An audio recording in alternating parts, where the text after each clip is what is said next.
ভিডিঅ'টো বনোৱাৰ এটাই লক্ষ্য হ'ল যে মোৰ বিষয়ে যিখিনি কথা ফেচবুকত ছ'চিয়েল মিডিয়াত আৰু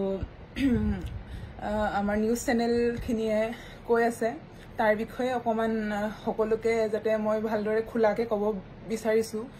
আচলতে কথাটো কি আৰু তাক কিদৰে উলিওৱা হৈছে নিশ্চয় মই এটা ৰিলেশ্যনশ্বিপত আছিলোঁ আৰু এতিয়াৰ কথা নহয় 2018 চনৰ কথা তাৰ লগত আমি দুইটাই প্ৰায় ফোনতে লগ পাইছিলোঁ আৰু ফোনতে কথা বতৰা হৈছিলে 15 পৰা 20 দিনমান আমি কথা পাতিছিলোঁ আৰু তেতিয়া কমনৱেলথ গেমছৰ সময়ত আৰু তেতিয়া যিহেতু মই বাহিৰত থাকোঁ আৰু একেবাৰে ঘৰলৈ অহা নহয় তাৰ বাবে আৰু বহুতো মানুহৰ লগত লগ পাওঁ তাৰ বাবে ক'ৰবাত নহয় ক'ৰবাত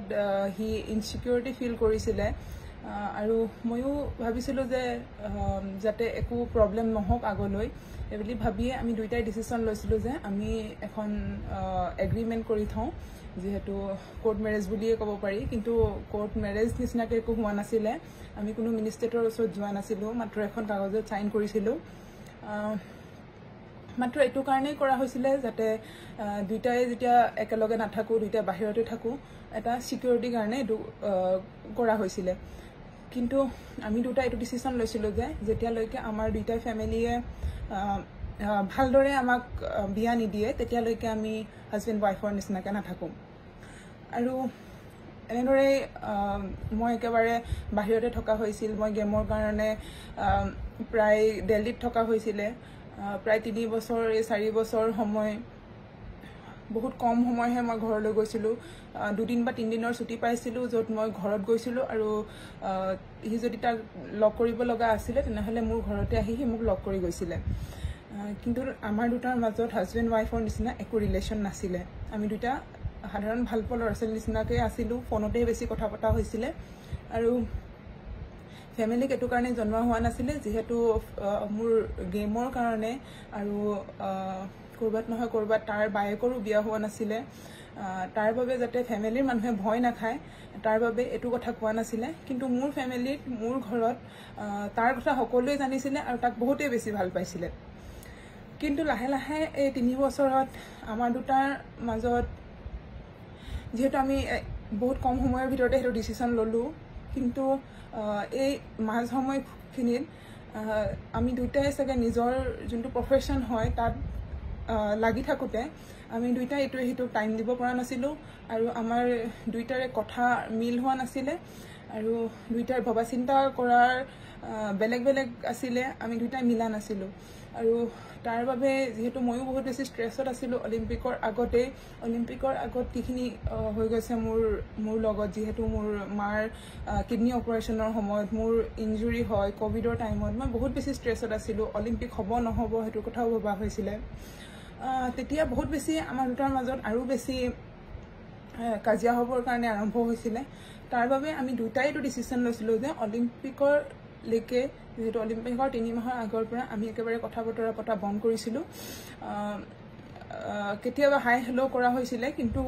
তাতকৈ বেছি একো হোৱা নাছিলে সিও মোক মই মাত্ৰ কৈছিলোঁ যে মোক অলপ স্পেচ লাগে যিহেতু মই ফুল ফ'কাছ অলিম্পিকতে কৰিব বিচাৰোঁ বহুত বেছি ষ্ট্ৰেছ হয় মই এইবোৰ বস্তুত আৰু মই নিজৰ মাথা লগাব নিবিচাৰোঁ আৰু সিও সেইটো বস্তুত মান্তি হৈছিলে সিও যিহেতু মোক অলিম্পিকৰ আগলৈকে একেবাৰে কণ্টেক্ট কৰা নাছিলে আমি দুইটাৰে তেনেদৰেই অলিম্পিকৰ প্ৰায় 3-4 মাহৰ আগতে প্ৰায় লাহে লাহে সেই ৰিলেশ্যনশ্বিপটো শেষ হৈ গৈছিলে আৰু এতিয়া প্ৰায় 1.5 বছৰে হ'ল তাৰ মোৰ মাজত একো ৰিলেশ্যন নাই আৰু কিন্তু সেই যে চাৰ্টিফিকেটখন আছিলে সিও নিজৰ লাইফত আগবাঢ়ি গুচি গ'ল আৰু ময়ো নিজৰ লাইফত আগবাঢ়ি গুচি আহিলোঁ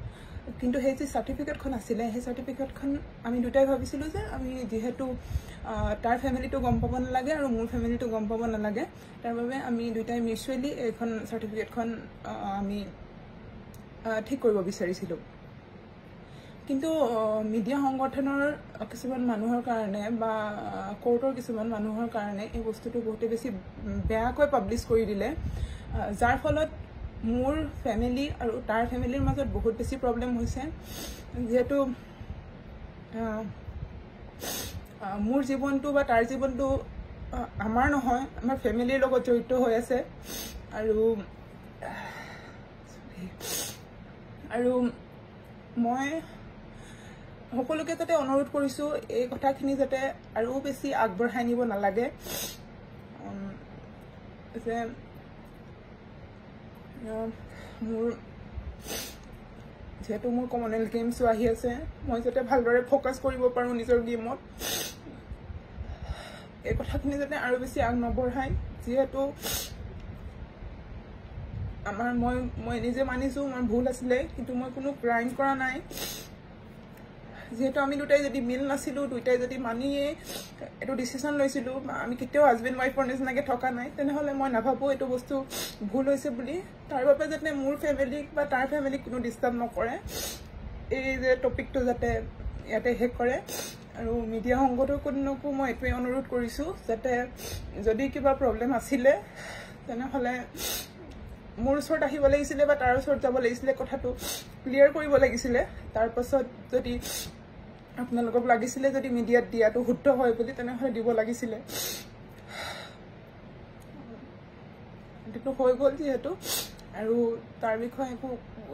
ভাবি বা কৈ লাভ নাই। কিন্তু